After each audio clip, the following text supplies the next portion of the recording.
ஒரு நிமிடம் ஆண்டவருடைய சமூகத்துல நீங்க கூட பேசுங்கப்பா. உங்க அமர்ந்த மெல்லிய சத்தத்தை நான் கேட்கட்டும்.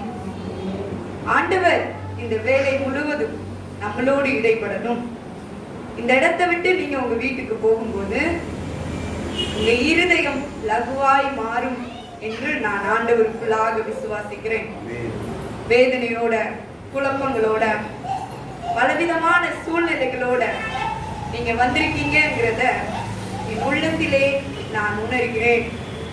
நான் நிச்சயமாய் தேவன் உங்களை ஆற்றி தேற்றி உங்களை அனுப்புவார் என்று நான் விசுவாசிக்கிறேன். கண்களை மூடிக்கொள்வோம்.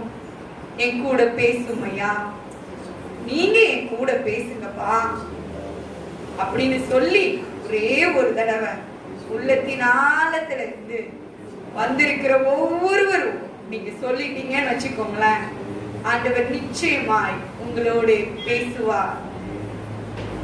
நான் போகும் இடம் எல்லாம் நீங்க வரணும், நான் வரும் இடம் எல்லாம் நீங்க அமரணும், நான் பேசும் பேச்சில் எல்லாம் நீங்க இருக்கணும், நீங்க இல்லாம நான் இல்லையே, நீங்க இல்லாம நானும் இல்லையே, என்னை வாழ வைத்த அன்பு தெய்வமே,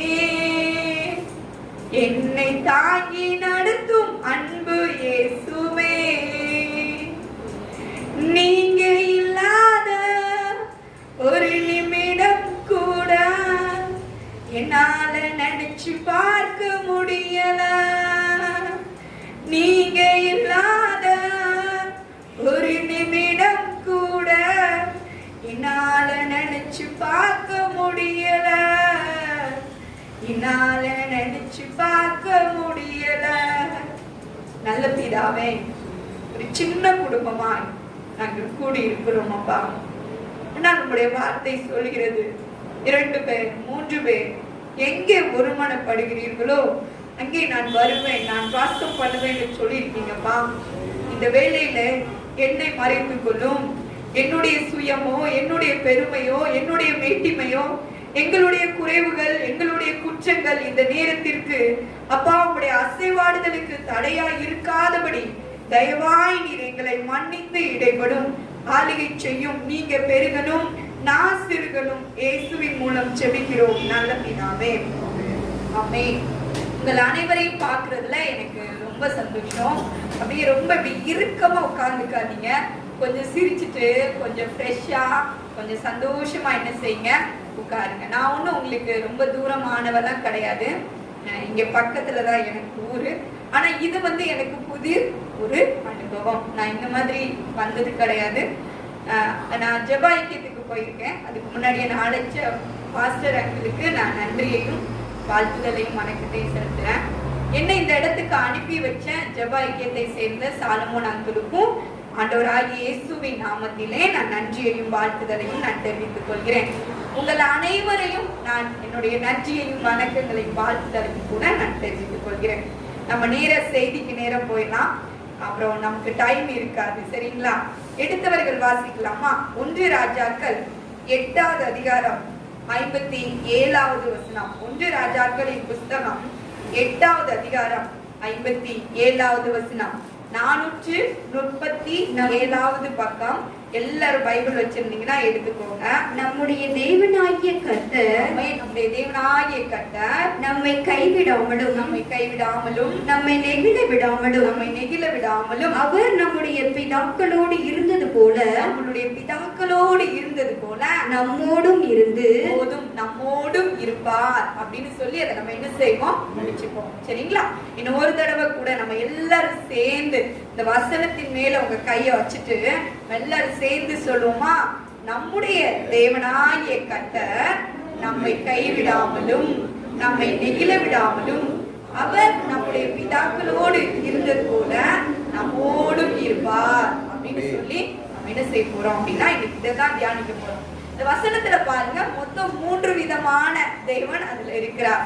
முதல்ல பார்த்தா நம்மை கைவிடாத ஒரு தேவன், இரண்டாவது பார்த்தா நம்மை நெகிழ விடாத ஒரு தேவன், மூன்றாவது பார்த்தா அவர் நம்மோடு இருக்கிற ஒரு தேவன். இந்த மூன்றையும் தான் நம்ம இன்னைக்கு என்ன செய்ய போறோம் அப்படின்னா தியானிக்க போறோம். எந்த நேரத்துல ஆண்டவர் நம்மோடு இருப்பார், எந்த நேரத்துல ஆண்டவர் நம்மை நெகிழ விடாமல் இருப்பார், எந்த நேரத்துல ஆண்டவர் நம்மை கைவிடாமல் இருப்பார் அப்படின்னு சொல்லி நம்ம மூணு காரியங்களா என்ன செய்ய போறோம் அப்படின்னா பார்க்க போறோம். கொஞ்சம் உங்க காதுகளை எனக்கு நேரா திருப்பி ஆண்டவருடைய சமூகத்துல உட்கார்ந்து இதை கொஞ்சம் நம்ம என்ன செய்யணும் அப்படின்னா ஆராய்ந்து பார்க்கணும். வீட்டுல போய் இதை தியானிக்கணும். வருஷத்துடைய கடைசி மாதத்துல வந்து இருக்கிறோம் இல்லைங்களா? இன்னைக்கு தேதி 20 தேதி ஆயிடுது. இன்னும் 10 நாளைக்குள்ள இந்த 2020 என்ன செஞ்சிடும், ஓடி போயிடும். ஆனா இந்த 2020 நமக்கு கற்று தந்திருக்கிற அநேக பாடங்களை நம்மால என்ன செய்ய முடியாது, மறக்க முடியாது இல்ல? நம்மளுடைய பிள்ளைங்க, நான் என்னுடைய சின்ன வயசுல இருந்து இது வரைக்கும் ஒரு நாள் கூட பள்ளிக்கூடம் லீவு இவ்வளவு லென்த்தியா விட்ட நாட்கள் என்ன செய்யாது, கிடையாது. பிள்ளைகளுடைய படிப்பு ஒரு நெருக்கமான ஒரு சூழ்நிலை. நம்மளுடைய வேலைகளை பார்த்தோம் அப்படின்னா சரியான ஒரு வேலைகள் இல்லாத ஒரு சூழ்நிலை. எல்லா விதத்திலையும் ஒரு நெருக்கமான ஒரு நேரம். ஆனா இன்னைக்கு ஆண்டவர் நம்மளை பார்த்து சொல்றாரு, நம்மளுடைய தேவனாகிய கர்த்தர் நம்மை கைவிடாமல் இருப்பார். நம்மை கைவிடாத ஒரு தேவன் நம்மளோடு இருக்கிறார். சரிங்களா? எந்தெந்த நேரங்களில அவர் நம்மளை கைவிட மாட்டார். நம்ம கைவிடப்படும் போது நம்ம என்ன செஞ்சா ஆண்டவர் நம்மை கைவிடாமல் இருப்பார் அப்படின்னு சொல்லி கைவிடாத தேவன் அப்படின்னு நம்ம என்ன செய்ய போறோம், பார்க்க போறோம். பாருங்க, 2 கொரிந்தியர் 4வது அதிகாரம் 9வது வசனம் என்ன சொல்லுது பார்த்துக்கோங்க. 2 கொரிந்தியர் எடுத்து வச்சுக்கோங்க. 2 கொரிந்தியர் 4வது அதிகாரம் 9வது வசனம், அதாவது பக்கம் 248 புதிய ஏற்பாடுல 248வது பக்கம் எடுத்துக்கிட்டீங்களா? 2 கொரிந்தியர் 4வது அதிகாரம் 9வது வசனம் என்ன சொல்லுது? துன்பப்படுத்தப்பட்டும் கைவிடப்படுகிறதில்லை. போதும், துன்பப்படுத்தப்பட்டும் நம்ம என்ன பண்றது இல்லையா, கைவிடப்படுகிறது இல்லை. அப்ப எப்போ நம்ம ஆண்டவர் நம்ம கைவிட மாட்டாங்க, நம்ம துன்பப்படும் போது நம்மளுடைய ஆண்டவர் நம்ம என்ன செய்ய மாட்டாங்க, கைவிட மாட்டாங்க. எந்தெந்த நேரங்களில நீங்க துன்பப்படுறீங்களோ அப்பொழுதெல்லாம் நம்ம ஆண்டவர் நம்மளை என்ன செய்ய மாட்டாங்க, கைவிட மாட்டாங்க. இந்த 2020 ஆரம்பத்துல நீங்க பாத்தீங்க அப்படின்னா எல்லாருக்கும் இருந்த புது வருஷம் தான் நமக்கு என்ன செஞ்சது, எல்லாரும் போல 2020 புது வருஷம் ஜனவரி அப்படின்னு நம்மளும் என்ன செய்தோம் அப்படின்னா ஆரம்பித்தோம் இல்லைங்களா? எல்லாரும் போலதான் நம்மளும் ஆராதித்தோம், நம்மளும் கொண்டாடினோம். ஜனவரி முழுவதும் அது புது வருஷம் புது வருஷம் அப்படிங்கிற சந்தோஷத்திலேயே கடந்தோம். ஆனா பிப்ரவரி மாதம் வரும்போது நம்மளுக்கு ஒவ்வொரு நியூஸ் கேள்விப்பட்டோம். என்ன நியூஸ் கேள்விப்பட்டோம்? சீனாவுல நிறைய பேர் ஏதோ ஒரு புதுவித வியாதியில இறந்து போயிட்டாங்க அப்படின்னு நம்ம என்ன செய்தோம், கேள்விப்பட்டோம். அப்படியே கொஞ்சம் தள்ளி நியூஸ் பார்க்கும்போது திடீர்னு இத்தாலியில இருக்கிற பிரதமர் அழுறாரு, என் ஊர்ல இருக்கிற பெரியவர்கள் எல்லாம் இறந்து போயிட்டாங்க, எங்க இத்தாலி தேசத்துல இருக்கிற ஆலயங்கள் எல்லாம் நாங்க சவப்பெட்டிகளை வச்சிருக்கோம், இந்த சவப்பெட்டிகளை எடுத்துட்டு போக கூட ஆட்கள் இல்ல, ஏராளமானவர்களை கொண்டு போய் ஒரு குப்பையா கொண்டு ஒரு பள்ளத்தாக்குல கொட்டுனத நம்ம டிவி நியூஸ்ல பார்த்தோம்ல. அப்போ நம்ம மனசுக்குள்ள கொஞ்சம் பயம், என்ன எதுக்கு ஒரு பிரதமர் இப்படி அழுறாரு? ஆனா மார்ச் மாதம் பாத்தீங்க அப்படின்னா அமெரிக்க பிரதமர் கதற ஆரம்பிச்சுட்டாரு, ஐயோ இந்த நோய் இங்கேயும் வந்துடுது, எங்க ஊர் மக்களையும் அது தாக்கிடுதுன்னு சொல்லும் போதுதான் நம்ம இந்தியால கொஞ்சம் கண்ணை விழிச்சாங்க இல்லைங்களா? கண்ணை விழிச்சு நம்மளுக்கு ஒரு பெரிய லாக்டவுனை போட்டுட்டாங்க. வீட்டை விட்டு யாரும் வெளியில போக கூடாது, அடுத்த இடத்துக்கு போக கூடாது, ஆலயங்கள் அடைக்கப்பட்டது, ஜெபம் முடக்கப்பட்டது, இப்படி ஆராதிக்க முடியல, பிள்ளைங்க பள்ளிக்கூடத்துக்கு போக முடியல, நம்மால வேலைக்கு போக முடியல, நம்ம கையில வருமானம் இல்ல, எவ்வளவோ ஒரு நெருக்கம். ஆனா ஆண்டவர் சொல்றாரு, நான் துன்பப்படுத்தப்பட்டாலும் அவர் என்ன பண்ண மாட்டாரா, கைவிட மாட்டார். எந்த நேரங்களில நம்ம துன்பப்படுகிறோமோ அந்த நேரங்களில ஆண்டவர் நம்ம என்ன செய்ய மாட்டார், கைவிட மாட்டார். எனக்கு ஒரு சம்பவம் ஞாபகத்துக்கு வருது. அப்போஸ்தலர் 16வது அதிகாரத்தை திருப்பி வச்சுக்கோங்க. அப்போஸ்தலர் 16வது அதிகாரத்துல ஒரு சம்பவம் இருக்கு. ரோமாவுல ரோமபுரிங்கிற பட்டணத்துல பிலிப்பு அப்படிங்கிற ஒரு பட்டணம் இருக்கு. இந்த பட்டணத்துக்கு அப்போஸ்தலனாகிய பரிசுத்த பவுல் ஊழியம் செய்ய அந்த பட்டணத்துக்கு என்ன செய்யறாரு, போறாரு. அவர் போய் அந்த ஊர்ல கொஞ்ச நாள் தங்கி இருக்கிறாரு. தங்கி இருந்து அந்த ஊர்ல ஒரு ஆற்றங்கரையில ஒவ்வொரு நாளும் போய் போய் அவர் என்ன செய்வாரா, ஜெபம் பண்ணுவாரு. அப்படி ஜெபம் பண்ணும்போது அந்த இடத்துல அவரை தேடி உங்களை மாதிரி 1-2 பேர் வரும்போது அவங்களுக்கு செய்தி சொல்லுவாங்க. ஆண்டவருடைய செய்தியை சொல்லும்போது அந்த ஊர்ல ஒரு அம்மா லீதியாள் அப்படிங்கிற ஒரு அம்மா இருக்காங்க. இந்த லீதியாள்ங்கிற அம்மா என்ன பண்றாங்க அப்படின்னா இந்த பவுலோட செய்தியை கேட்டு ரட்சிக்கப்படுறாங்க, ஞானஸ்நானமும் எடுத்துக்கிறாங்க, ஆண்டவருடைய பிள்ளையாவும் அவங்க என்ன செய்யறாங்க அப்படின்னா மாறிடுறாங்க. அப்புறம் அவங்க ஒரு நாள் இந்த பவுல்கிட்ட போய் சொல்றாங்க, ஐயா ஐயா, நான் உண்மையிலுமே ஆண்டவர் அறிகிற பிள்ளைன்னு உங்களுக்கு தோணுச்சுன்னா நீங்க என் வீட்டுல என்ன செய்யுங்க, வந்துங்க அப்படின்னு அந்த அம்மா இந்த பவுலையும் சீலாவையும் என்ன செய்யறாங்க, கூப்பிடுறாங்க. இந்த பவுலும் சீலாவும் இப்ப எங்க தங்கி உட்கார்ந்து இருக்காங்க, இந்த லீதியாள்ங்கிற அந்த பெண்மணியோட வீட்டுல தங்கி இருக்காங்க. ஆனா இவங்க எங்க போய் ஜெபம் பண்ணுவாங்கன்னு சொன்னேன், அந்த ஆற்றங்கரையில. அப்ப ஒவ்வொரு நாளும் எப்பவும் போலயே அந்த ஆத்தங்கரையில ஜெபம் பண்ணும்போது அந்த ஊர்ல ஒரு அம்மா இருக்காங்க. அந்த அம்மா நல்ல குறி சொல்லுவாங்க. குறி சொல்றவங்க ஒரு எஜமானுடைய வீட்டுல இருந்தாங்க. இவங்க குறி சொல்றதுனால நிறைய பேர் குறி கேட்க வருவாங்களா மாட்டாங்களா? அப்ப நிறைய பேர் என்ன கொடுப்பாங்க, கையில காசு கொடுப்பாங்க. இந்த காசு கொடுத்தா யாருக்கு ரொம்ப லாபம், அந்த எஜமானுக்கு நிறைய லாபம். இந்த பெண்மணியை வச்சு இந்த எஜமானுக்கு லாபம். எப்பெல்லாம் பவுலும் சீலாவும் ஜோமன போறாங்களோ அப்பெல்லாம் இந்த குறி சொல்றது இல்ல அந்த அம்மா, இவங்க பின்னாடி சொல்லுமா, இவங்க உன்னதமான தேவனுடைய தாசர்கள், இவங்க உன்னதமான தேவனுடைய தாசர்கள் அப்படின்னு என்ன செய்யும் அந்த அம்மா சொல்லுமா. இந்த பவுல் இதை கேட்ட உடனே ரொம்ப டென்ஷன் ஆயிட்டாரு. இவகிட்ட ஏதோ ஒரு கெட்ட ஆவி இருக்குன்னு சொல்லி வேகமா அந்த பெண்மணியை பார்த்து, இயேசுவின் நாமத்திலே இந்த குறி சொல்ற ஆவியை நான் கடிந்து அதட்டுகிறேன்னு சொல்லும்போது அந்த அம்மா கிட்ட இருந்து என்ன போயிடுது, அந்த குறி சொல்ற ஆவி போயிடுது. குறி சொல்ற ஆவி போனா அந்த அம்மா கிட்ட யாராவது குறி கேட்க வருவாங்களா? வர மாட்டாங்க. யாராவது அந்த அம்மாவுக்கு காசு கொடுப்பாங்களா?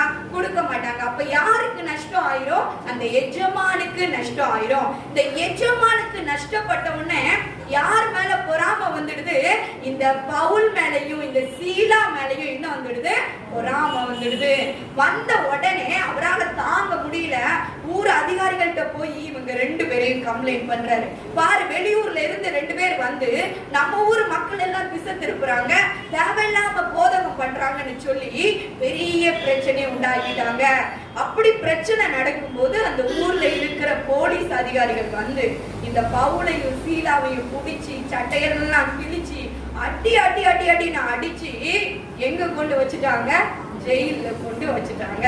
ராத்திரி நேரம், கிழிஞ்ச சட்டை, ரத்த வடிஞ்ச முகம். அந்த நேரத்துல அந்த பவுலும் சீலாவும் நெருக்கப்படுறாங்க. நெருக்கப்பட்டுட்டு சிறைச்சாலையில உட்காரும் போது இந்த வசனத்தை வாசிங்களா, 25வது வசனம், அப்போஸ்தலர் 16:25. நடுராத்திரியிலே, நடுராத்திரியிலே பவுலும் சீலாவும் ஜெபம் பண்ணி தேவனை துதித்து பாடினார்கள். தேவனை துதித்து பாடினார்கள். நடுராத்திரியில 2 பேர் என்ன பண்றாங்க, ஜெபம் பண்ணி தேவனை துதித்து என்ன செய்யறாங்களாமா, பாடுறாங்க. எந்த மாதிரி கண்டிஷன்ல நல்ல ஒரு தட்டு பிரியாணியும் சாப்பிட்டுட்டு நல்ல ஏசி ரூம்ல படுத்துட்டு ஆண்டவரை துதிச்சாங்கன்னா இருக்கு இல்ல, ரத்தம் கடிஞ்ச ஒரு சரீரம் இல்ல, கிழிஞ்ச ஒரு ட்ரெஸ். ஒருவேளை நான் இதை வாசிக்கும் போது நினைச்சேன், நான் அந்த இடத்துல இருந்தேன்னா நான் என்ன பண்ணிருப்பேன் தெரியுமா, அழுதுருப்பேன். ஆனா எப்படி அழுதுருப்பேன் தெரியுமா, ஆண்டவரே உமக்கு கண் இல்லையா, உமக்கு காது இல்லையா, நீ என்னையா தப்பு பண்ணிட்டு அப்படிதானே நம்ம எல்லாம் கேட்போம். ஆனா இந்த பவுல் சீலா பாருங்க, அந்த நெருக்கத்தின் மத்தியில ஆண்டவரை என்ன செய்யறாங்களா, துதிக்கிறாங்க, அவங்க பாடுறாங்க. அப்படி பாடும்போது அந்த சிறைச்சாலை என்ன செய்து அசைகிறது. ஒருவேளை இந்த நாட்களில இப்ப நம்மளுடைய காரியத்துக்கு வருவோமே, அந்த மார்ச் மாதம் முழுவதும் நம்ம ஊரை முழுவதும் அடைச்சிட்டாங்க, நீங்க சர்ச்சுக்கு போக கூடாது, நீங்க ஆராதிக்க கூடாதுன்னு சொன்ன உடனே நம்மளுக்கு என்ன வந்துடுது, ரொம்ப பயம் வந்துடுது. நம்ம இருக்க இடத்துல, நீங்க வீட்டுல இருந்தீங்கன்னா சாயங்காலம் 7 மணிக்கு உங்க வீட்டுல யாருடைய செய்தி ஓடு சொல்லுங்க, மோகன் அங்கிள் என்ன செய்வாங்க, அந்த செய்தியில வருவாங்கல்ல, ஜெபிக்கலாம் வாங்க அப்படின்னு சொல்லி அந்த நியூஸ்ல வருவாங்க. அவங்க கூட சேர்ந்து நீங்களும் துதிச்சீங்க, நீங்களும் பாடினீங்களா, நீங்களும் துதிச்சீங்களா, உங்க வீடுகள்ல உட்கார்ந்து துதிச்சீங்க, ஜெபிச்சீங்க. இன்னைக்கு நம்மளுக்கு அந்த சிறை இருப்பை ஆண்டவர் என்ன செய்தார், மாற்றி இருக்கிறார். இன்னைக்கு நம்ம இந்த இடத்துல கூடி உட்கார்ந்து ஆராதிக்க மறுபடியும் ஒரு தருணத்தை தந்திருக்கிறார். எல்லா இடங்களிலையும் மாஸ்க் போட்டுட்டு தான் வெளியில போனோம். இன்னைக்கு அந்த மாஸ்க்ங்கிற அந்த ஒரு காரியத்தை ஆண்டவர் கொஞ்சம் கொஞ்சமா என்ன செய்திருக்கிறார், குறைத்திருக்கிறார். எல்லா பிரதமர்களும் அழ ஆரம்பிக்கும் போது இந்தியாவில இருக்கிற பிரதமர் எதுவுமே பண்ணல. காரணம் என்ன? நம்ம ஆண்டவரை தேடினதுனால நம்ம இந்தியாவிலே இறப்பு விகிதம் எப்படி இருந்தது? ரொம்ப கம்மியா இருந்தது. அதனாலதான் இன்னைக்கு நம்மளை திறந்து விட்டுருக்காங்க. அதனாலதான் நம்ம இப்படி ஆராதிக்கிறோம். இன்னைக்கு நிலைமையில காலேஜ்ல ஃபைனல் இயர் பசங்க எல்லாம் வந்து என்ன செய்யறாங்க, படிக்கிற அளவுக்கு நம்ம நெருக்கப்பட்டாலும் நம்மை ஆண்டவர் என்ன செய்யல, கைவிடல.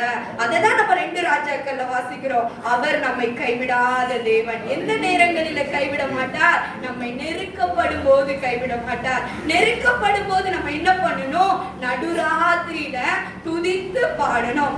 எப்போ நீங்க துதித்து பாட ஆரம்பிச்சிட்டீங்களோ அப்போ நிச்சயமாய் நம்மளுடைய ஆண்டவர் நம்ம என்ன செய்ய மாட்டார், கைவிட மாட்டார். எப்பேற்பட்ட நெருக்கம் வந்தாலும் நம்மை கைவிடாத ஆண்டவர். நான் என் காலேஜ்ல ஒர்க் பண்றேன். அங்கிள் சொன்னாங்க, பக்கத்துல இருக்க பாலிடெக்னிக்ல ஒர்க் பண்றேன். நான் இந்த காலேஜ்ல ஒரு 6 வருஷமா நான் மேக்ஸ் எடுக்கிறேன். நான் மேக்ஸ் சொல்லி கொடுப்பேன். இங்க காலேஜ்ல மொத்தம் பாத்தீங்கன்னா 6 பேர் மேக்ஸ் எடுப்பாங்க. நான் மட்டும்தான் எப்படி, நான் ஒரு கிறிஸ்டியன். மத்த எல்லாருமே கிறிஸ்தவங்க அல்லாதவங்க. ஆரம்பத்துல இருந்தே அவங்களுக்கு என்ன பார்த்தா என்ன செய்யாது, பிடிக்கவே பிடிக்காது. எவ்வளவு என்ன நெருக்கணுமோ அவ்வளவு என்ன செய்வாங்க, நெருக்குவாங்க. ஒருவேளை நீங்க வேலைக்கு போகணும்னா சந்தோஷமா போவீங்களாங்கிறது தெரியாது. நான் வேலைக்கு போகணும்னாலே அழுவேன். எப்பமாவது நான் ஜோம் பண்ணுவேன். நிறைய எப்படி ஜோம் பண்ணுவேன் தெரியுமா? ஆண்டவரே, என் ஹஸ்பண்ட் வாயில இருந்து ஒரே ஒரு தடவை நீ வேலைக்கு போகாதங்கிற வார்த்தை வராதா அப்படின்னு நான் என்ன செஞ்சிருக்கேன், நான் எதிர்பார்த்திருக்கேன். ஏன்னா என் வேலையில எனக்கு அவ்வளவு நெருக்கம். ஒரு பையன் அங்க இருந்து வர்றான்னு வச்சுக்கோங்களேன், நான் அந்த இடத்துல நின்னா ஒரு ஸ்டாஃப் அந்த பையனை எப்படி திட்டுவாங்க தெரியுமா? இல்ல நாய சவுட்டோட அடிச்சனா அத்தனை பல்லும் கீழே விழுந்துரும். இவ்வளவுக்கு அவன் எந்த தப்பும் பண்ணிருக்க மாட்டான். அப்ப பக்கத்துல இன்னொரு ஸ்டாஃப் நிப்பாங்க. அவங்க சொல்லுவாங்க, எஸ்தர் மேடம், இது அந்த பையனை திட்டுறாங்கன்னு நினைக்கீங்களா? இது யார திட்டுறாங்க? உங்களை திட்டுறாங்க. அவ்வளவு நெருக்கம். எந்த ஒரு வேலை அவங்க செஞ்சாலும் எனக்கு சொல்ல மாட்டாங்க, இதை செய்யணும்னு சொல்ல மாட்டாங்க. எனக்கு நியூஸ் எதுவுமே காதுல வரவே வராது. ஆனாலும் நான் ஒவ்வொரு நாளும் நான் ஜெபம் பண்ண ஆரம்பிச்சேன். ஒரு நாள் வந்தது, அவங்களுடைய பெயர்கள் எல்லாம் டைரியில எழுதி, இந்த லாக்டவுன்ல நான் காலேஜுக்கு போகாத இருக்கிற அந்த டைம்ல ராத்திரி ஜெபம் பண்ணும் போதெல்லாம் அந்த பேர் மேல கை வச்சு, ஆண்டவரே உங்களை ரட்சியும், ஆண்டவரே இவங்களை உங்க அன்பால நிரப்பும் அப்படின்னு நான் ஜெபம் பண்ணேன். ஆனா பாருங்க, இன்னைக்கு லாக்டவுன் முடிச்சு கிட்டத்தட்ட இந்த மாதத்துல இருந்து நாங்க காலேஜுக்கு போறோம், டெய்லியும் போறோம். யாரெல்லாம் என்கிட்ட பேசாம இருந்தாங்களோ நான் எதுவுமே சொல்லல. ஆனா அவங்களா இன்னைக்கு வந்து எஸ்தர் மேடம் உங்களுக்கு ஹெல்ப் பண்ணணுமா, ஏதாவது தேவையா, இந்த ஒர்க்கை நம்ம முடிக்கணும், நம்ம சேர்ந்து முடிக்கலாமா? அவங்க யாரெல்லாம் என்கிட்ட பேசாம மூஞ்ச திருப்பிட்டு ஓடினாங்களோ, யாரெல்லாம் என்ன கம்ப்ளைண்ட் பண்ணாங்களோ, பிரின்சிபல் சார் கிட்ட கூட என்ன செய்வாங்க, கம்ப்ளைண்ட் பண்ற அளவுக்கு எஸ்தர் அப்படின்னாலே ஃபர்ஸ்ட் அப்படின்னு சொல்ற அளவுக்கு என் பேர அவ்வளவு கிரிமினல்னு சொல்லி ரொம்ப கிரியேட் பண்ணி வச்சிருந்தாங்க. ஆனா தேவன் நம்ம நெருக்கப்பட்டாலும் நம்மள என்ன செய்ய மாட்டாரு, கைவிடவே மாட்டார். இந்த நாளிலே என்னை ஆண்டவர் என்ன செய்யல, கைவிடல. என்ன கைவிடாத தேவன் உங்களை கைவிட்டுருவாரா?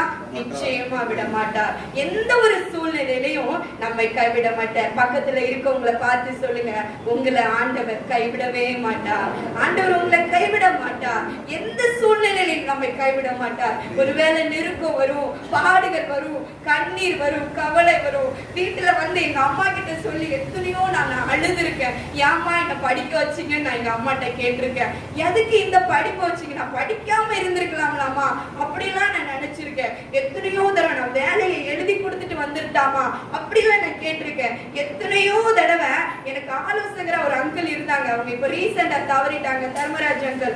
அங்கிள் கிட்ட நிறைய நேரம் ஆளுவேன், அங்கிள் எனக்கு இவ்வளவு பிரச்சனை, இவ்வளவு போராட்டம், இப்படி பண்றாங்க அங்கிள், எவ்வளவு நீ பொறுமையாயிரு, நீ பொறுமையாயிரு. ஆனா பாருங்க, நாளடைவில் அவங்களுக்காக செபிக்கும் போது தேவன் என்னுடைய நெருக்கத்தை என்ன செய்தார், மாற்றினார். நடத்தினார். இன்னைக்கு அவங்க எல்லாரும் என்கிட்ட வந்து பேசுற அளவுக்கு, என்னை அன்பாய் அணைத்துக் கொள்கிற அளவுக்கு ஆண்டவர் வாசல்களை திறந்தார். நான் பயந்துட்டே போனேன். 7 மாசம் கழிச்சு மறுபடியும் இவங்க முகத்திலேயாப்பா நான் முழிக்கணும், மறுபடியும் என்னை கஷ்டப்படுத்துவாங்களே அப்படின்னு நான் நினைக்கும் போது இந்த கஷ்டம் இல்லாமல் என்னை கைவிடாமல் ஆண்டவர் என்ன செய்தார்? என்னை நடத்தினார். இரண்டாவது அந்த 2 ராஜாக்கள் 8வது அதிகாரம் 57ல என்ன போட்டிருக்கு? நம்மை நெகிழ விடாத தேவன். நெகிழ விடாமல் அப்படின்னா என்ன அர்த்தம் தெரியுமா? நம்மை நெகிழ விடாத தேவன் அப்படின்னா என்ன அர்த்தம்? எப்பவாது யோசிச்சிருக்கீங்களா? அது என்ன வார்த்தை? நெகிழ விடாத ஒரு ஆண்டவர்னா அது என்ன வார்த்தை அப்படின்னா நம்மை பலப்படுத்துகிறவர். என்ன வார்த்தை? நம்மை பலப்படுத்துகிறவர், நம்மளுக்கு திடன் கொடுக்கிறவர், நம்ம பலவீனமான நாட்களிலே நம்மை பலப்படுத்துகிறவர். அததான் பைபிள்ல போட்டிருக்கு, என்னை நெகிழ விடாத ஒரு தேவன். 2 நாளாகமம் 15வது அதிகாரம் 7வது வசனம் என்ன சொல்லுது பாருங்க. 2 நாளாகமம் 15வது அதிகாரம் 7வது வசனம் என்ன சொல்லுது? நீங்களோ உங்கள் கைகளை நெகிழ விடாமல் திடன் கொள்ளுங்கள், உங்கள் கிரியைகளுக்கு பலன் உண்டு என்றார். ஆமென். நம்ம கிரியைகளுக்கு என்ன உண்டு? பலன் உண்டு. நம்ம கைகள் எப்படி இருக்கணும்? நெகிழ விடாமல் நம்ம கைகள் எப்படி இருக்கணும்? திடன் கொள்ளணும்னு ஆண்டவர் சொல்றாரு. சரி, எனக்கு ஒரு சம்பவம் ஞாபகத்துக்கு வருது. யோபுவினுடைய புஸ்தகத்தை திருப்பிக்கோங்களேன். 7வது அதிகாரம் 19வது வசனம் என்ன சொல்லுது பாருங்க. யோபு 7வது அதிகாரம் 19வது வசனம் என்ன சொல்லுது பாருங்க. நான் என் உமிழ் நீரை விழுங்காதபடி எத்தனை காலம் என்னை நெகிழாமலும் என்னை விடாமலும் இருப்பீர். யோபு சொல்றாரு, என் உமிழ் நீரை கூட எனக்கு என்ன செய்ய முடியலையா? விழுங்க முடியல. என் எச்சி எனக்கு என்ன செய்ய முடியல? முழுங்க முடியல. அவ்வளோ ஒரு பலவீனமான ஒரு சூழ்நிலை. அந்த பலவீனமான நேரங்களில ஆண்டவர் நம்ம என்ன செய்வார்? நம்மை திடப்படுத்துவார். இந்த பலவீனம் உன்னிடத்துல இருந்து மாறிடும், இந்த கஷ்டம் உன்கிட்ட இருந்து மாறிடும். இவ்வளவு பலவீனமா இருக்கியா? இவ்வளவு சோர்ந்து போயிருக்கியா? சோர்ந்து போகாத, பலவீனமா இருக்காத, நீ திடற்கொள், நீ சரியாயிரலாம், எழும்பிடலாம். யோபதான் சொல்ற, உமிழ் நீரை கூட என்னால விழுங்குறதுக்கு எனக்கு என்ன இல்ல? பலன் இல்ல. ஆனா யோபு அப்படியே ஆண்டவர் விட்டுட்டாரா? விடல. 42வது அதிகாரம் 10வது வசனம் என்ன சொல்லுது? அதே யோபு 42வது அதிகாரம் யோபு தன் சிநேகிதருக்காக வேண்டுதல் செய்த போது கர்த்தர் அவன் சிறையிருப்பை மாற்றினார். ஆமென். போதும். யோபு என்ன பண்றாரு? சிநேகிதருக்காக வேண்டுதல் செய்யும் போது அந்த நெகிழ விட்ட அந்த தன்மை என்ன செய்தான்? மாறுகிறது. அவர் ஜெபிக்கும் போது என்ன செய்து? மாறுது. இன்னும் ஒரு காரியத்தை நான் உங்களுக்கு காட்டட்டும். லூக்கா 8வது அதிகாரம் 48வது வசனத்துல என்ன சொல்லியிருக்கு பாருங்க. லூக்கா 8வது அதிகாரம் 48வது வசனம் என்ன? அவளை பார்த்து மகளே திடன் கொள், உன் விசுவாசம் உன்னை ரட்சித்தது, சமாதானத்தோட போ என்றார். விசுவாசம் என்ன செஞ்சது? உன்னை ரட்சித்தது. யாருமா இந்த பெண்மணி? 12 வருஷம் உதிர போக்கினால ரொம்ப கஷ்டப்பட்டவங்க, ரொம்ப பலவீனம். கூட்டத்துக்கு மத்தியில ஆண்டவர் போயிட்டு இருக்கிறாரு. எல்லாரும் ஆண்டவரை முண்டி முண்டி தள்ளுறாங்க. எல்லாருடைய உடம்பும் ஆண்டவருடைய உடம்பு மேல போய் படுது. ஆண்டவருடைய வஸ்திரம் அங்க இருக்கிற கூட்டத்தின் மேல எல்லாம் படுது. ஆனா இந்த நோய்வாய்ப்பட்ட இந்த அம்மாக்கு ஒரே ஒரு விசுவாசம். என்ன? அந்த வஸ்திரத்தின் ஓரத்தை நான் தொட்டுட்டேன்னா நான் சுகம் ஆயிருவேன். ஒரு விசுவாசம். நம்ம 2 நாளாகமம் 15ல பார்த்தோம்ல. என்ன பார்த்தோம்? உங்கள் கிரியைகளுக்கு என்ன உண்டு? பலன் உண்டு. இந்த அம்மா கிட்ட என்ன கிரியை இருந்தது? ஆண்டவரை விசுவாசிக்கிற ஒரு கிரியை இருந்தது. இந்த யோபு கிட்ட என்ன கிரியை இருந்தது? மற்றவர்களுக்காக பாரத்தோட ஜெபிக்கிற ஒரு கிரியை இருந்தது. ஒருவேளை இந்த அம்மா போய் தொட்ட மாத்திரத்திலே அவங்களுடைய உதிர போக்கு என்ன செஞ்சுதான்? நின்று விட்டதுன்னு பாக்குறோம். அந்த நெகிழ விடாத ஒரு தேவன், நம்மை கைவிடாத ஒரு தேவன், நம்மை நெகிழ விடாமல் அந்த பொன்மணியை பார்த்து ஆண்டவர் சொல்றாரு, நீ திடன் கொள். என்ன சொல்றாரு? திடன் கொள். அவ்வளவுதான். நீ பழச்சிக்கோ. திடன் கொள்னா என்ன அர்த்தம்? நீ பழச்சிக்கோ. நீ பலவீனமா இருந்த, நீ பலப்படு, நீ சரியாயிடுவா. உன் விசுவாசம் உன்னை என்ன செஞ்சது? ரட்சித்தது. 2வது பாருங்க, ஆண்டவர் நம்மை நெகிழ விடாமல் இருக்கணும்னா நம்ம என்ன செய்யணும்? ஆண்டவரை விசுவாசிக்கணும், மற்றவர்களுக்காக செபிக்கணும். அப்ப ஆண்டவர் நம்மை நெகிழ விட மாட்டார். ஆண்டவர் நம்மை கைவிடாம இருக்கணும்னா நம்ம நெருக்கப்படும் போது என்ன செய்யணுமா? துதிக்கணும், பாடணும். நான் சொல்லி கொடுத்தேனா? ரெண்டாவது, ஆண்டவர் நம்மை நெகிழ விடாமல் இருக்கணும்னா அவரை விசுவாசிக்கணும், மற்றவர்களுக்காக செபிக்கணும். 4 வருஷத்துக்கு முன்னாடி எனக்கு ஆண்டவர் ஒரு நல்ல ஒரு கணவரை கொடுத்தார். என் கணவர் வந்து மெக்கானிக். சரிங்களா? எனக்கு நான் பிஎஸ்சி முடிக்கும் போது எனக்கு என்ன ஆயிடுது அப்படின்னா கல்யாணம் பண்ணிட்டாங்க. எனக்கு 21 வயசுல எல்லாம் எனக்கு என்ன பண்ணிட்டாங்க அப்படின்னா கல்யாணம் முடிஞ்சிடுது. எனக்கு பிறந்ததுல இருந்து அப்பா கிடையாது. நான் எங்க அப்பாவை இதுவரைக்கும் நான் பார்த்ததே இல்லை. எனக்கு எல்லாமே எனக்கு அம்மா தான். என் ஃப்ரெண்ட் ஆனாலும் சரி, யார் ஆனாலும் சரி, எனக்கு என்ன அப்படின்னா இந்த உலகத்துல எனக்கு அம்மா தான். எனக்கு கூட பிறந்தவங்க, சகோதரர்கள், சகோதரிகள்னு சொல்றதுக்கு எனக்கு யாரும் கிடையாது. நான் எங்க வீட்டுல ஒரே ஒரு பொண்ணு தான். நான் பிறந்த ஒரு 4வது மாசத்துல எங்க அப்பா ஒரு ஆக்சிடென்ட்ல இறந்துட்டார் அப்படின்னு எங்க அம்மா சொல்லி நான் கேள்விப்பட்டிருக்கேன். ஆனா என்ன ரீசன் எதுவும் எனக்கு சொல்லப்படல. நான் அதை கேட்கவும் என்ன செய்யல, நான் விரும்பல. ஒருவேளை கூட பாருங்க, ஆண்டவர் அந்த மாதிரி ஒரு சூழ்நிலையில எங்க அம்மாவுக்கு ஒரு எஜுகேட்டட் கிடையாது. அவங்களுக்கு படிப்பறிவு ரொம்ப கிடையாது. அவங்க பீடி சுத்தி என்ன படிக்க வச்சாங்க. பிஎஸ்சி முடிக்கும் போது என் கணவர் என்ன பெண் கேட்டு வந்தாங்க. என் கணவர் ஒரு ஹிந்து ஃபேமிலியை சேர்ந்தவங்க. என் கணவர் வீட்டுல என் கணவர் தான் முதல் மூத்த பையன். அப்ப எங்க அம்மா என் பிள்ளை குறையாதான் படிச்சிருக்கா, பரவாயில்ல. நான் எனக்கு ஆண்டவர் நல்ல கணவரை தந்ததுக்கு அப்புறம் அவங்க ஒரு பைக் மெக்கானிக். அவங்க அந்த கணவரை தந்ததுக்கு அப்புறம் என் கணவர் தான் என்ன அடுத்து எம்எஸ்சி படிக்க வச்சாங்க. அடுத்து என்ன பிஎட் படிக்க வச்சாங்க. இன்னைக்கு என் கணவருடைய கிருபையினால ஆண்டவர் என்னை ஒரு லெக்சரராகவும் என்ன செய்திருக்கிறார், ஆண்டவர் என்னை மாற்றி வைத்திருக்கிறார். எனக்கு அப்படிப்பட்ட ஒரு நல்ல கணவரை தந்தால் 2 குழந்தைங்க எனக்கு இருக்காங்க. ஒரு பெண்ணும் ஒரு ஆண் குழந்தையும் ஆண்டவர் கிருபையா எனக்கு கொடுத்திருக்கிறார். 4 வருடத்திற்கு முன்பாக 2016வது வருடத்திலே என் கணவர் என்ன ஆயிட்டு அப்படின்னா நல்ல வேலை பார்ப்பாங்க, கடின உழைப்பாளி. என் கணவர் எந்த ஒரு கெட்ட பழக்கத்துக்கும் போக மாட்டாங்க. தூங்காம என்ன செய்வாங்க அப்படின்னா வேலை பார்ப்பாங்க. அவங்களுக்கு வேலை வேலை வேலை. வீட்டுல இருக்கிற நேரங்களை நான் விரல் விட்டு என்ன செஞ்சிடலாம் எண்ணிடலாம். நான் நிறைய தடவை அதுக்காக கோபம் கூட பட்டிருக்கேன். ஏன்பா உங்களுக்கு பிள்ளைங்க வேண்டாமா, ஒரு பொண்டாட்டி வேண்டாமாப்பா, இப்படி போயிடுறீங்களே. நான் தூங்கின பிறகுதான் படுக்கவே வருவாங்க. நான் முழிக்கு முன்னாடியே எழும்பி ஆள் என்ன செஞ்சிரும் போயிரும். நிறைய நேரம் இப்படி ஒரே வீட்டுல இருக்கோமே, நம்ம பார்க்க கூட மாட்டேங்கிறோமே, அப்படிலாம் என்ன செஞ்சிருக்கேன் அப்படின்னா நான் வேதனைப்பட்டு இருக்கிறேன். அப்படிப்பட்ட ஒரு நல்ல கணவரை ஆண்டவர் எனக்கு என்ன செய்தார் அப்படின்னா கொடுத்தார். பாருங்க, அப்படி இருக்கிற அந்த காலகட்டத்துல 4 வருடத்திற்கு முன்பாக என் கணவருக்கு முதுகு வலி அப்படின்னு ஒரு சின்ன முதுகு வலி வந்தது. வேலை பார்க்க முடியாத ஒரு சூழ்நிலை. நம்ம வீட்டுல யாராவது ஆண்கள் எனக்கு முதுகு வலிக்குப்பா அப்படின்னா நீங்க என்ன செய்வீங்க, ஒரு அயடெக்ஸ் போடுவீங்க, அல்லனா ஒரு வெண்ணி வச்சு ஒத்தடம் கொடுப்போம், அல்லனா சூடம் போட்டு எண்ணெய் போட்டு நல்லா அதை தேய்ச்சி நீவி விட்டு அவங்கள நல்லா நம்ம என்ன பண்ணுவோம் அப்படின்னா ஏதாவது வெயிட்டை தூக்கிருப்பீங்க, ஏதாவது பிடிச்சிருக்கோம் அப்படின்னு நம்ம என்ன செய்வோம் அப்படின்னா நம்ம சொல்லுவோம்ல.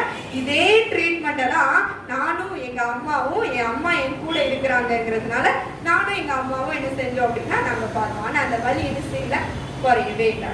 2 நாளுக்கு அப்புறம் என் கணவர் உட்கார்ந்துட்டு எழும்பும் போது அப்படியே முன்னாடி போய் என்ன செஞ்சாங்க அப்படின்னா விழுந்தாங்க.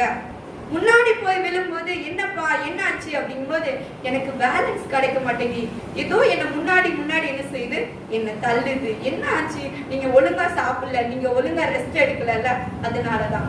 இல்ல எனக்கு வேற ஏதோ பண்ணுது அப்படின்னாங்க. அடுத்து ஒரு 2 நாளுக்கு அப்புறம் என் கணவரால நடக்கவே முடியல. அது மட்டும் இல்லாம இந்த கையை இப்படி மூடி வச்சிருந்தா இதை இப்படி விரிக்க முடியாது, இந்த கையை இப்படி விரிச்சு வச்சிருந்தா இதை மடக்க முடியாது. இதை மடக்கிறதுக்கு ஒரு ஆள் வேணும், இந்த விரல்களை விரிக்கிறதுக்கு என்ன வேணும், ஒரு ஆள் வேணும். ரொம்ப கஷ்டப்பட்டுட்டாங்க. அப்படி இனிமே அவ்வளவுதான், எஸ்தரோட லைஃப் ஒரு ஃபுல் ஸ்டாப், அது முடிஞ்சிரும் அப்படின்னு எங்க ஊர்ல அநேகர் என்ன செய்ய ஆரம்பிச்சாங்க அப்படின்னா சொல்ல ஆரம்பிச்சுட்டாங்க. மதன், அப்படி என் கணவர் பேரு மதன் இல்லைன்னா அந்த ஹோல் ஃபேமிலி எப்படி ஆயிரும், ஸ்தம்பித்து நின்றுரும் அப்படிங்கிற நிலைமை. ஒரு நாள் எனக்கு ஒரு அக்கா சொன்னாங்க, எஸ்தர் தென்காசியில ஒரு டாக்டர் வராரு, அந்த டாக்டர் நரம்பு சம்பந்தமான டாக்டர், உன் கணவருக்கு முதுகு வலிக்குது இல்ல, நீ அங்க போய் பாரு அப்படின்னு. நான் என் கணவரை ஆட்டோல வச்சு கூட்டிட்டு போறேன். எங்க அம்மா என் பிள்ளையில பார்த்துட்டு வீட்டுல இருக்காங்க. நான் கூட்டிட்டு போனா என் கையில வெறும் 1200 ரூபாய் இருக்கு. சரி டாக்டர்கிட்ட சும்மா ஒரு கன்சல்ட் தானே பண்ண போறோம்னு நான் கூட்டிட்டு போனேன். டாக்டர் சொல்லிட்டாரு, உன் ஹஸ்பண்டுக்கு நான் ஷாக் ட்ரீட்மெண்ட் கொடுக்கணும், எந்தெந்த நரம்பு உணர்வு இருக்கு, எந்தெந்த நரம்பு உணர்வு இல்லைன்னு நான் செக் பண்ணணும், 3500 ரூபாய் வேணும், நீ போய் 3500 ரூபாவை கொண்டுட்டு வான்னு சொல்லி என் கணவரை ஒரு ரூம்குள்ள கூட்டிட்டு போயிட்டாங்க. ரூம்குள்ள கூட்டிட்டு போகும்போது என் கணவர் என்ன பண்றாங்க அப்படின்னா, அவங்களுடைய ஏடிஎம் கார்டை எடுத்து தந்து, நீ போய் இங்க எங்கேயாவது ஏடிஎம் இருக்கான்னு பாரு. அப்போ நான் அழுறேன். நான் சொல்றேன், எனக்கு ஏடிஎம் எங்க இருக்குன்னே தெரியாது. ஏன்னா என்னை வெளியில விடவே மாட்டாங்க. எனக்கு A to Z எல்லாமே அவங்கதான். எதுனாலும் வாங்கணும்னாலோ, என்னை கொண்டு போய் விடுறதோ, என்னை கூட்டிட்டு வர்றதோ எல்லாமே, எந்த ஊருக்கும் என்னை என்ன செய்ய மாட்டாங்க, தனியா அனுப்பவே மாட்டாங்க. அந்த அளவுக்கு பயப்படுவாங்க, நீ பேய்க்கிட மாட்ட, நீ பேய்க்கிட மாட்ட. அன்னைக்கு என்னப்பா நீங்க, எனக்கு எங்க போய் ஏடிஎம் தெரியும், தென்காசி ஊர்ல எனக்கு ஏடிஎம் எங்க இருக்குன்னு தெரியாது. நான் நேரா போய் ஒரு ஏடிஎம் ஒரு ஆள்கிட்ட கேட்டுட்டு போய் நிக்கிறேன். அங்க போகும்போது அந்த ஆள் சொல்றாரு, அம்மா இந்த ஏடிஎம் மிஷின் ரிப்பேர் ஆயிடுது, பணம் என்ன செய்ய முடியாது, எடுக்க முடியாது. எனக்கு ரொம்ப அழுக வந்துடுது. அடுத்தல வேற ஏதாவது ஏடிஎம் இருக்கா அப்படின்னு அவர்கிட்டே கேட்கிறேன். அவர் ஒரு இடத்த சொல்றாரு. அப்போ மறுபடியும் அங்க போறேன். அங்க சொல்றாங்க, அந்த ஏடிஎம்ல நிக்கிற அந்த பியூன் சொல்றாரு, ஏடிஎம்ல பணம் காலி ஆயிடுதுமா, வேற பக்கம் போ. எனக்கு எங்க போகணுன்னே தெரியல. நடு ரோட்டுல உட்கார்ந்து நான் அழுகிறேன். எனக்கு வேற வழி இல்ல, என்கிட்ட பணம் இல்ல, நான் கொண்டு உள்ள பணத்தை கெட்டணும், நான் என்ன செய்வேன் ஆண்டவரே, எனக்கு வழி இல்லையப்பா. யாருக்கிட்ட போய் நான் இன்னும் 1800 2300 ரூபாய் நான் வேணுமே, என்கிட்ட வெறும் 1200 ரூபாய் தானே இருக்கு, நான் என்ன செய்வேன் அப்படின்னு நடு ரோட்டுல உட்கார்ந்து அழுத நாட்கள் உண்டு. எல்லா ஆட்களும் பைக்ல போறவங்க என்ன பார்க்காங்க, வாரவங்க என்ன பார்க்காங்க. ஆனா எனக்கு வழியே செய்யல, தெரியவே இல்லை. அந்த டாக்டர் திடீர்னு எங்க சித்தி போன் பண்ணாங்க, எங்க நிக்க, என்ன பண்ற, எனக்கு வார்த்தை வரல. நான் அழுறேன் எங்க சித்திட்ட, பணம் இல்ல சித்தி, ஆனா இவ்வளவு ரூபாய் கேட்காங்க. எங்க சித்தி உடனே ஆட்டோ எடுத்துட்டு வந்து பணத்தை கொண்டாந்து கொடுத்தாங்க. நான் அந்த டாக்டர் பார்த்துட்டு என்ன சொன்னார் தெரியுமா, உன் கணவரை உடனே திருநெல்வேலி கூட்டிட்டு போ, எம்ஆர்ஐ ஸ்கேன் எடுக்கணும், சிடி ஸ்கேன் எடுக்கணும், உன் கணவருடைய கண்டிஷன் ரொம்ப கிரிட்டிக்கல் அப்படின்னு சொல்லிட்டாங்க. என்ன பண்ணனே தெரியல. நான் உடனே திருநெல்வேலிக்கு கார் பிடிச்சி அவங்கள கூட்டிட்டு போனோம். அங்க கூட்டிட்டு போயிட்டு இன்னொரு டாக்டரை சஜஸ்ட் பண்ணாங்க. அந்த டாக்டர் ஒரு வாரம் என் கணவரை வச்சிருந்தாங்க. என் கணவர் கூட நான் ஹாஸ்பிட்டல்ல இருக்கும்போது, நீ வீட்டுக்கு போய் உன் ட்ரெஸ்ஸை மாத்தி நீ ரெஃப்ரெஷ் பண்ணிட்டு வான்னு என்னை மாத்தி விடுறதுக்கு கூட எனக்கு யாரு இல்ல, ஒரு ஆள் இல்ல. ஏன்னா வீட்டுல என் அம்மா என் பிள்ளைல பார்க்கணும், இங்க நான் என் கணவரை பார்க்கணும். அவ்வளவு கஷ்டப்பட்டேன். என் பிள்ளைங்களுக்கு ஒரு பிஸ்கட் பாக்கெட் வாங்கி கொடுக்க கூட அந்த நாட்களில் என்னது கிடையாது, ஆள் கிடையாது. அவ்வளவு ஒரு வேதனை, அவ்வளவு ஒரு பலனில்லாத ஒரு சூழ்நிலை. ஒவ்வொரு டைமும் பாட்டில் கணக்கா ட்ரிப்ஸ் ஏத்திக்கிட்டே இருப்பாங்க. போன வாரம் நல்லா தானையா இருந்தாரு, போன வாரம் நல்லா தானே வேலை பார்த்தாரு, இந்த வாரம் மட்டும் ஏன் இப்படி அப்படிங்கிற லெவலுக்கு கண்டிஷன் என்ன ஆயிடுது அப்படின்னா ரொம்ப ஒஸ்ட் ஆயிடுது. என்ன பண்ணனே எனக்கு தெரியல.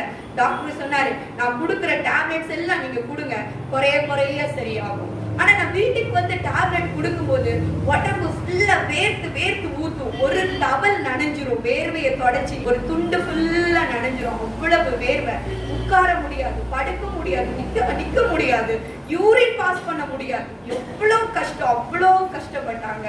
அந்த டைம்ல எப்பெல்லாம் அந்த டேப்லெட் போட்டு கொஞ்சம் ரிலாக்ஸா ஃபீல் பண்றாங்களோ அப்பெல்லாம் சொல்லுவாங்க, எவ்வளவு எனக்கு நடக்க முடியலன்னா பரவாயில்ல, இந்த கை மட்டும் எனக்கு ஃபங்க்ஷன் ஆயிடுதுன்னா நான் பைக்குக்கு சாவி போட்டாவது நான் உன்னை என்ன செய்வேன், நான் காப்பாத்திடுவேன் அப்படி சொன்னாங்க. நான் சொல்லுவேன், இல்லப்பா உங்களுக்கு எல்லாம் நார்மல் ஆயிரும் பாருங்க, எல்லாம் நார்மல் ஆயிரும். அப்புறம் இன்னொருத்தவங்க சொன்னாங்க, வேற ஒரு டாக்டரை சொல்லிட்டு நீங்க இந்த டாக்டர்கிட்ட கூட்டிட்டு போங்க கேட்கணும். அந்த டாக்டர்கிட்ட கூட்டிட்டு போகும்போது டாக்டர் சொன்னாரு, 2,10,000 ரூபாய்க்கு ஒரு இன்ஜெக்ஷன் போட்டா உன் புருஷனுக்கு சரியாயிரும். 2,10,000 ரூபாய்க்கு நான் என்ன பண்ணுவேன், எனக்கு வழி தெரியல. என் ஹஸ்பண்ட் தெரிஞ்சவங்களுக்கு எல்லாம் போன் பண்ணி 2,10,000 ரூபாயையும் நாங்க பரட்டிட்டோம். பரட்டி முடிச்சுட்டு திங்கக்கிழமை போனோம். முந்தின நாள் ஞாயிற்றுக்கிழமை இதே மாதிரி 9 மணிக்கு என் ஆலயத்துல ஆராதனை நடக்கும். நான் என் வீட்டுல உட்கார்ந்து அதற்கு பின்னாடி உட்கார்ந்து நான் அழுதேன். எனக்கு பலன் இல்லை ஆண்டவரே, நான் என்ன செய்யணும், எனக்கு வழி தெரியலையப்பா, நான் என்ன பண்ணணும். நான் அழும்போது இங்கேயோ இருந்து ஒரு பெரிய சத்தம் என் காதுல கேட்டது. எப்படி கேட்டது தெரியுமா, இஸ்ராயேலின் ராஜாவாகிய கர்த்தர் உன் நடுவில் இருக்கிறார், நீ இனி தீங்கை காண மாட்டாய் என்கிற வார்த்தை. எங்க இருந்து பெரிய சத்தம், யாரு யாரு யாரு யாரு யாருமே இல்ல, ஆனா சத்தம் மட்டும் என் காதுல கேட்டது. அந்த வசனத்தை நான் இறுக்கி பிடிச்சுக்கிட்டேன். அன்னைக்கு ஃபுல்லா அதை சொல்ல ஆரம்பிச்சேன். அன்னைக்கு என் கணவருடைய கண்டிஷன் ரொம்ப மோசம், பேசவும் முடியல, ஒண்ணும் பண்ண முடியல. என்ன பார்த்து அழுறாங்க, பிள்ளைய பார்த்து அழுறாங்க. அவங்களுக்கு தெரியும் இனிமே அவ்வளவுதான். ஆனா அன்னைக்கு சாயங்காலம் எங்க சித்தப்பா இன்னும் ஒரு டாக்டர் தென்காசிக்கு வந்திருக்கிறாராம், வா நம்ம அவர்கிட்ட கூட்டிட்டு போவோம், நீ அழாத. ராத்திரி 8 மணிக்கு அந்த டாக்டரை பார்க்க போறேன். அந்த டாக்டர் 50 பேருக்கு தான் பாப்பாரு. அங்க 50 டோக்கன் என்ன ஆயிடுது, ஃபில் ஆயிடுது. ரொம்ப பயந்துட்டேன், 50 பேரும் ஃபில் ஆயிடுது, எப்படி என் கணவரை கூட்டிட்டு போய் பார்ப்பேன். ஆனா அந்த கணவர், அந்த டாக்டர் என் கணவருக்காக கடைசி நேரத்தை ஒதுக்கினார். நான் வீட்டுக்கு போறதுக்கு முன்னாடி அந்த ஆளை நான் பாக்குறேன். கடைசி எல்லாரும் போயிட்டாங்க. அந்த கணவரை நான் உள்ள கூட்டிட்டு போனேன். கணவர் எல்லா ஸ்கேன் ரிப்போர்ட் எல்லாத்தையும் காமிக்கிறேன். அந்த டாக்டர் சொன்னார், அம்மா நீ டென்ஷன் ஆகாத, நீ பொறுமையாயிடு. எக்ஸ்ரே எடுத்தியா உன் புருஷனுக்கு? ஆமா நான் எடுத்தேன். அந்த ரிப்போர்ட்டை எம்ஆர்ஐ வேண்டாம், சிடி ஸ்கேன் வேண்டாம், நீ எக்ஸ்ரே எடுத்த ரிப்போர்ட்டை காமிக்கும் போது என் கணவரை திருப்பி உட்கார வச்சுட்டு என் கணவர் கிட்ட சொன்னாரு, நான் கையை வைப்பேன், அந்த இடத்துல வலி இருந்தா சொல்லணும், அவ்வளவுதான். முதுகுல ஒரு பாட்டுல தண்டு வடத்துல கீழே அடியில அந்த டாக்டருடைய பெருவரலை வச்சு அழுத்தும் போது என் கணவர் கண்ணீர் விட்டு அழுதுட்டாங்க. இந்த இடத்துலதான் எனக்கு ரொம்ப வலிக்கினாங்க. அவ்வளவுதான். 2 மாத்திரை தான் டாக்டர் என்ன செய்தாரு, எழுதி கொடுத்தாரு. அன்னைக்கு ராத்திரியே மூடி இருந்த விரல்கள் பறந்தது.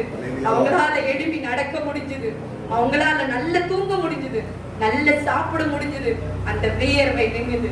டாக்டரால வந்துதா இல்ல, அன்னைக்கு ஒரு வார்த்தை வந்தது பாத்தீங்களா, இஸ்ராயேலின் ராஜாவாகிய கர்த்தர் உன்னடுவில் இருக்கிறார், இனி தீங்கை காண மாட்டாய். பலன் இல்லாத நேரத்திலே நம்மை நெகிழ விடாத தேவன். என் கணவரை நெகிழ விடலையே, உங்களை நெகிழ விட்டுருவாரா? நெகிழ விடுவாரா சொல்லுங்க? நம்மளை நெகிழ விடாத ஒரு தேவன். ஆமே, ஹல்லேலூயா, ஹல்லேலூயா. நம்மை நெகிழ விடாத ஒரு ஆண்டவர் நம்மளோட இருக்கிறார்.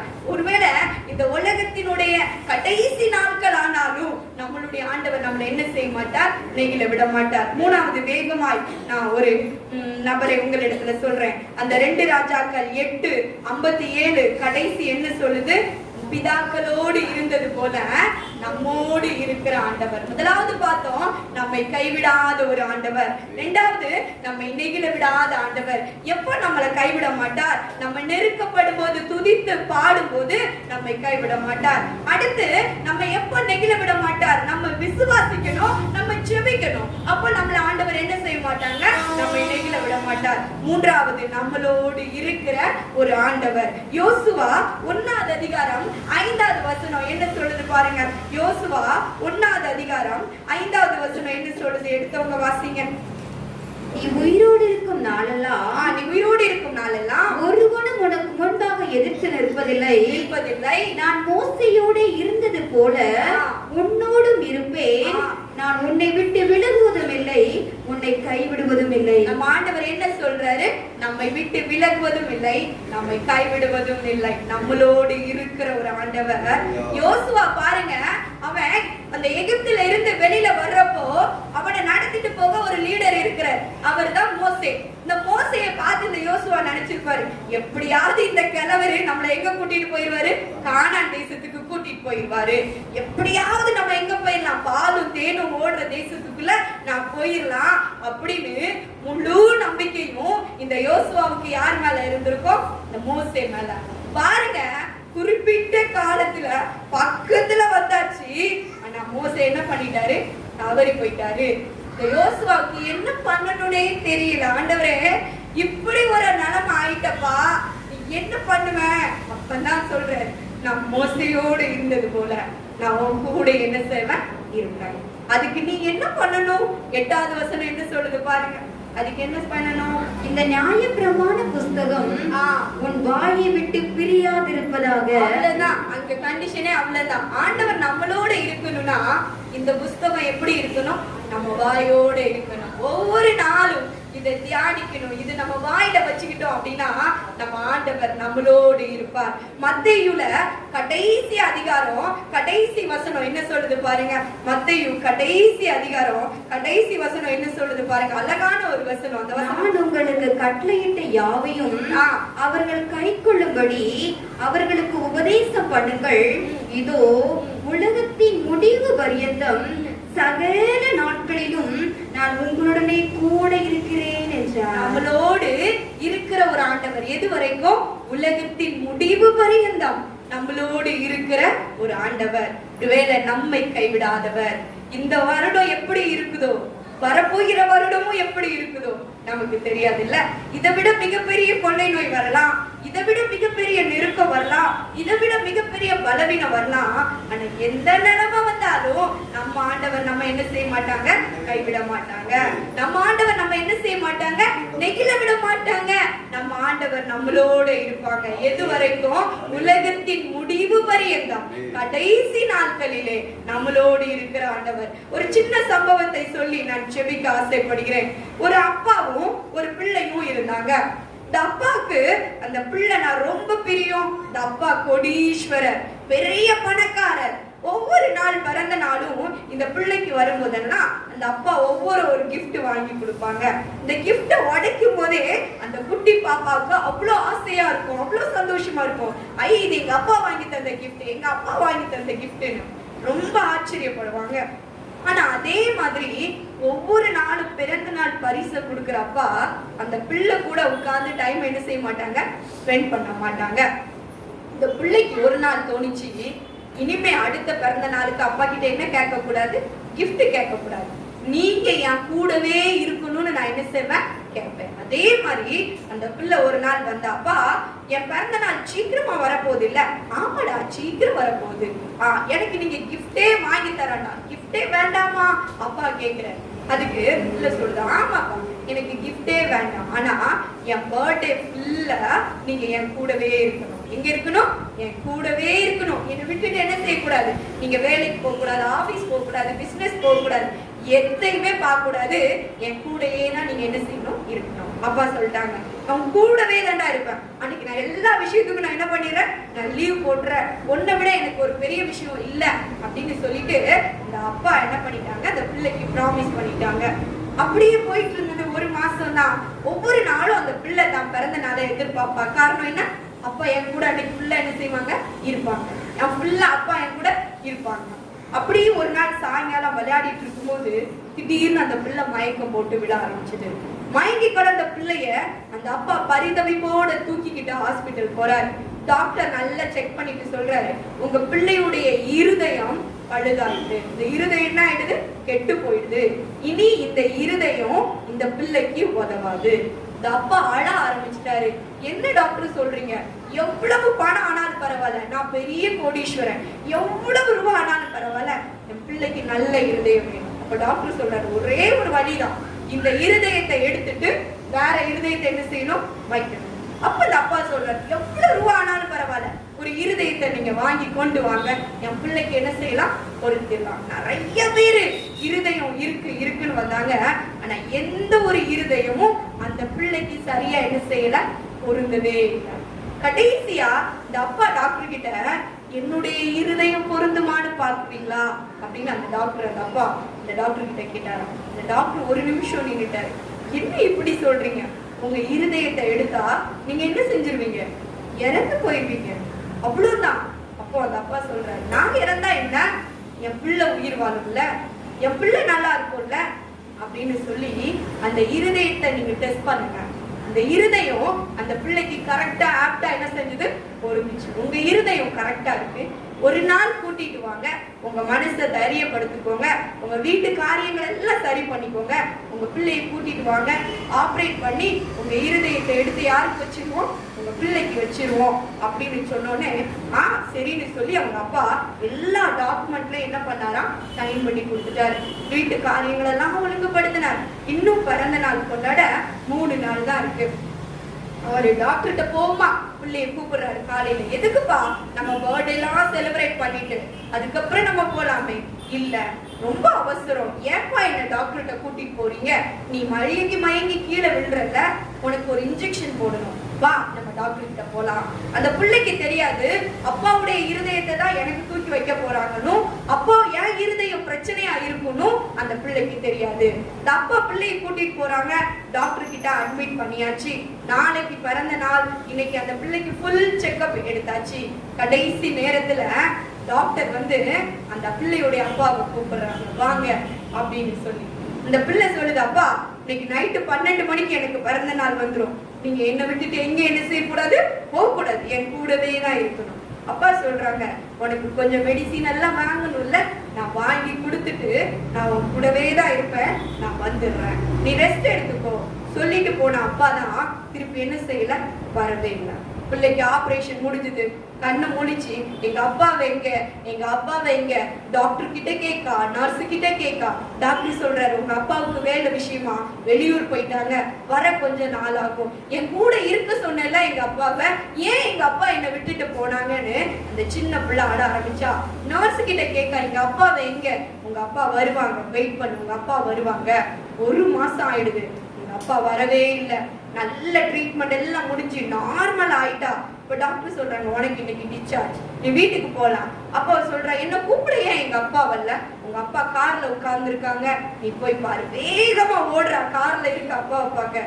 கார்ல வீட்டு டிரைவர் இருக்காரு, யாரு இல்ல, அப்பா இல்ல. டிரைவர் கிட்ட கேட்க, அங்கிள் எங்க அப்பாவை எங்க? அப்ப சொல்றாங்க, அப்பா வீட்டுல இருக்காங்க, நீ வா வீட்டுக்கு போலாம். கோபத்தோட வரா, வீட்டு கதவை ஓங்கி தள்ளுறா. தள்ளும் போது ஒரு சத்தம் கேக்குது, என் அன்பு பிள்ளையே நான் உன் கூடவே இருக்கேன், நான் உன் கூடவே இருக்கேன். ஒரு சத்தம் கேக்குது, எங்கப்பா இருக்கீங்க, எங்க இருக்கீங்க, நீ கண்ணு முன்னாடி வாங்க. அப்போ அந்த சத்தம் மறுபடியும் சொல்லுது, உன் இருதயத்துல, உன் இருதயத்தின் துடிப்பாய் நான் இருக்கிறேன், என்னுடைய இருதயத்தை தான் நான் உனக்கு தந்திருக்கேன் அப்படின்னு சொல்லிச்சான். ஏங்கி அழுதானா. அது எப்படி இருந்தது, இந்த செவுர்ல ஒரு டேப் ரெக்கார்ட்ல அவங்க அப்பா சாகுறதுக்கு முன்னாடி அந்த வாய்ஸை ரெக்கார்ட் பண்ணி கரெக்டா அந்த டோருக்கு பின்னாடி செட் பண்ணி வச்சிருந்தாங்க. அந்த டோர் அந்த செவுத்துல அடிக்கவும் அந்த டேப் ரெக்கார்ட் ஆன் ஆகவும் கரெக்டான தருணமா அந்த இடத்துல ஏற்படுத்தி வச்சாங்க. அழ ஆரம்பிச்சா. ஆப்பிரியமானவர்கள், எந்த சூழ்நிலை வந்தாலும் நான் உன் கூடவே இருப்பேன் அந்த அப்பா சொன்னார். உலக பிரகாரமான ஒரு அப்பாவே ஒரு பிள்ளைக்காக இவ்வளவு தூரம் செய்யும் போது நம்மளுடைய அப்பா ஐஸ்வர்ய சம்பனர் இல்லையா? அவர் சொல்றாரு, உன்னுடைய இருதயத்தை என்னுடைய இருதயமாய் மாத்தி தந்துருவியா? அதுக்காக தானே நான் வந்தேன், நான் உன் கூடவே இருப்பேன். எழும்பி நிற்போமா, கண்களை மூடி ஆண்டவருடைய சமூகத்திலே கேட்ட செய்தியை நாம் உணர்ந்து கொள்ளுவோம். எந்த சூழ்நிலையில வந்திருக்கீங்க? ஆமாப்பா, நான் நெருக்கப்பட்டுட்டு தான் வந்திருக்கேன், உண்மைதான் ஆண்டவரே, என்ன கைவிட்டுறாதீங்கன்னு சொல்லி வந்திருக்கீங்களா? நான் பலவீனத்தோட வந்திருக்கேன் அப்படின்னு சொல்லி வந்திருக்கீங்களா? இல்லப்பா, எனக்கு யாருமே இல்லை அப்படின்னு தனிமையோட வந்திருக்கீங்களா? ஆண்டவர் இன்னைக்கு சொல்றாரு, நான் எந்த சூழ்நிலையிலையும் நான் உன்னை கைவிட மாட்டேன் அன்பு பிள்ளையே, நான் உன்னை நெகிழ விட மாட்டேன் அன்பு பிள்ளையே. உலகத்தின் முடிவு பரியந்தம் கடைசி நாட்கள் வரைக்கும் நான் உன் கூடவே இருப்பேன். அதுக்காக தான் நான் ஏழ்மை கோலம் எடுத்து நான் இங்க பிறந்தேன். அதுக்காக தான் நான் சிலுவையில என் முழு சரீரத்தையும் நான் உனக்கு ஒப்பு கொடுத்தேன். அந்த இருதயத்துல இன்னைக்கு நான் வந்து உட்காரணும்னு சொல்லி இன்னைக்கு நம்மளுடைய ஆண்டவர் நம்மளோடு சொல்லி கொண்டிருக்கிறார். ஆண்டவரிடத்துல நீங்க உங்களை அர்ப்பணிக்கிறீங்களா? என் கூடவே இருங்க ஏசப்பா, என் பக்கத்திலே இருந்துருங்கப்பா, என்ன கைவிடாதீங்க ஆண்டவரே, என்ன நெகிழ விடாதீங்கப்பா. நான் நெருக்கப்படுறேன், உண்மைதான் ஆண்டவரே, நான் பலவீனமா இருக்கேன், உண்மைதான் அப்பா, எனக்கு யாரும் இல்லைன்னு நான் தனியா தான் இருக்கேன், உண்மைதான் ஆண்டவரே. ஆனா நெருக்கப்படும் போது கைவிட மாட்டேன்னு சொல்லி இருக்கீங்க. பலன் இல்லாத போது நான் உன்னை நெகிழ விட மாட்டேன்னு நீங்க சொல்லி இருக்கீங்க. யாருமே இல்லாம ஸ்தம்பித்து யோசுவா நிற்கும் போது அந்த யோசுவாவை பார்த்து பலன் கொண்டு திட்டப்பட்டதாயிரு, நான் மோசையோடு இருந்தது போல நான் உன் கூடயும் இருப்பேன், உன்னை வழி நடத்துவேன், நான் உன்னை விட்டு விலகல, நான் உன்னை கைவிடலன்னு வாக்கு பண்ணி அவனை கானான் தேசம் வரைக்கும் நடத்தி கொண்டு போன அதே ஆண்டவர் இன்னைக்கு நம்மளோடையும் இருக்கிறார். இன்னைக்கு நம்மை அவர் நடத்த முடிவு பரியந்தமும் நம்ம நம்மை கைவிடாமல் முடிவு பரியந்தமும் நம்மை நெகிழ விடாமல் நம்மளோடு இருக்கிற ஒரு ஆண்டவர் இன்னைக்கு நமக்கு உண்டு. இருளான வேளையில வெளிச்சமானீரே, உயிரற்ற வேளையிலே ஜீவனானீரே. சொல்லுங்க. இருளான வேளையிலே வெளிச்சமானீரே, உயிரற்ற வேளையிலே ஜீவனானீரே. என் வெளிச்சம் நீரே, என் ஜீவனும் நீரே, எனக்கு எல்லாமே நீங்க தானப்பா. சொல்லுங்களேன். என் வெளிச்சம் நீரே, என் ஜீவனும் நீரே, எனக்கு எல்லாமே நீங்க தானப்பா. என் கூடவே ஓ இயேசுவே, நீர் இல்லாமல் நான் வாழ முடியாது. சொல்லுங்க. என் பக்கத்திலே இரும் ஓ இயேசுவே, நீர் இல்லாமல் நான் வாழ முடியாது. கண்ணீர் சிந்தும் நேரத்திலே காயுமானீரே, காயப்பட்ட நேரத்திலே தகப்பனானீரே. சொல்லுங்களேன். கண்ணீர் சிந்தும் நேரத்திலே தாயுமானீரே, காயப்பட்ட நேரத்திலே தகப்பனானீரே. என் அம்மாவும் நீரே, என் அப்பாவும் நீரே, எனக்கு எல்லாமே நீங்க தானப்பா. சொல்லிருக்கா. என் அம்மாவும் நீரே, என் அப்பாவும் நீரே, எனக்கு எல்லாமே நீங்க தானப்பா. சொல்லுங்க ஒரே ஒரு தடவை. என் கூடவே இரும் ஓ இயேசுவே, நீர் இல்லாமல் நான் வாழ முடியாது. என் பக்கத்திலே இரும் ஓ இயேசுவே, நீர் இல்லாமல் நான் வாழ முடியாது. ஆமாப்பா, ஆமாப்பா, ஆமாப்பா. அப்பா பார்த்து சொல்லுங்களேன். என் அம்மாவும் நீங்கதான்ப்பா, என் அப்பாவும் நீங்கதான்ப்பா, எனக்கு எல்லாமே நீங்கதான்ப்பா. இந்த வீடு, இந்த இடத்தை விட்டு நீங்க வெளியில போறப்போ ஒவ்வொரு பிரச்சனைகள் வரும்போதும், ஒவ்வொரு போராட்டங்கள் வரும்போதும், ஒவ்வொரு பலவீனம் வரும்போதும் ஆண்டவரை பார்த்து சொல்லணும். எனக்கு அம்மா நீங்க தானே, எனக்கு அப்பா நீங்க தானே, எனக்கு வெளிச்சம் நீங்க தானே, எனக்கு எல்லாமே நீங்க தானே அப்படின்னு நீங்க சொல்லுங்க. ஆண்டவர் நிச்சயமாய் நம்மை கைவிடாத தேவன். இயேசுவின் மூலம் ஜெபிக்கிறோம் நல்ல பிதாவே.